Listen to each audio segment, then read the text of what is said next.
love some of the fight scenes. I mean, I love the fact that I think there was only one real scene where there was actually guns going off, and then the rest of the time you toned all that out. What was the reason for that? Budget. I'm not even lying. Originally it was going to be a cop movie, but, guns, cars, cop station. And it was like, what would be something you could do at the house? Oh, bounty hunting. I want to fight the good fight, and I'm just not sure if we're doing that anymore. Seriously, dude, quit your whining. Oh, is that really necessary? They don't have to have any guns. We don't have to have a lot of special effects. And it could keep it more grounded in martial arts. And as you can see, it was a lot more MMA stuff.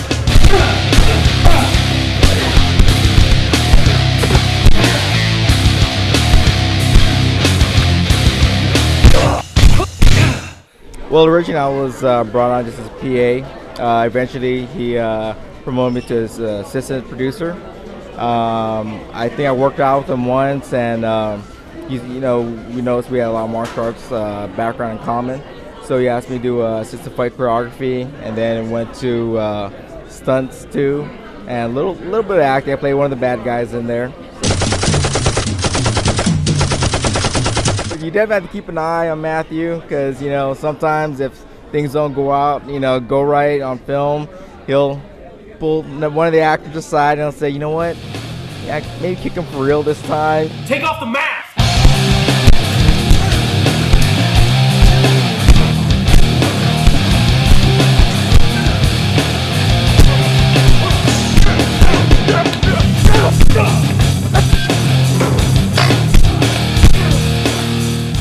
My big question is, there's some hot and steamy shower scenes there.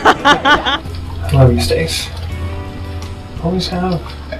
Always will. Till the stars burn out. Better.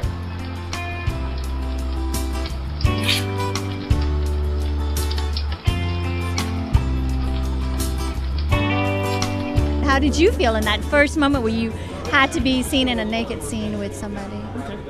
Honestly, when it comes to those scenes, she wasn't my wife at the time. That kind of made it a little bit easier, but honestly, it's acting. I did not necessarily have a say in it. I do remember having conversations about that, because I'm not one of those people who has ever taken a shower with their husband and talked about whatever. And when you're in acting, you have to just be the character. He goes, well, you get bored with people talking in the kitchen or talking in the car or talking wherever. You have to have something change. You have to change it up a little. When it comes to acting, you have to let those things go. So you decided to make them naked and put not them me, no. A totally different kind of talking in my I'm going to say that totally goes to the writer on that one, which is Matthew.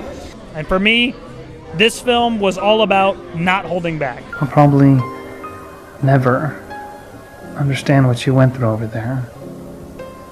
But I do know the difference between right and wrong, and what he did was wrong. You were right to report him. Why is this still bothering you? Because I was there too. Now that you've been able to watch the whole thing all the way through, do you see a difference? Have you kind of been endeared to the characters now more than it was just editing it? I think I've gotten a bit closer to the characters after having known the whole story kind of more back and forward. The comedy aspect of it and the writing is all Matthew. Matthew 24/7, that's pretty much Matthew all the time. What is it about me being in the back seat that makes you two believe I can't hear you? Have I missed the opportunity for sex every single one of those times? And don't Welsh on the door. I'm offended by any implication that I'm Welsh. It's just a knock at the door. That's what people do when they go to other people's houses. Tie her down to the bed if you have to, but make sure she rests. If I tie her to the bed, she's not going to get much rest. Gross. In actuality, it was drywall. It was disgusting, which is why you see me go. But not quite that dramatic. It was a little too quickly and a little too easily. Who said that? You gotta rise above, and if somebody who you're working with can't, you can't wait for them. You gotta do what you gotta do and be the best actor you can be.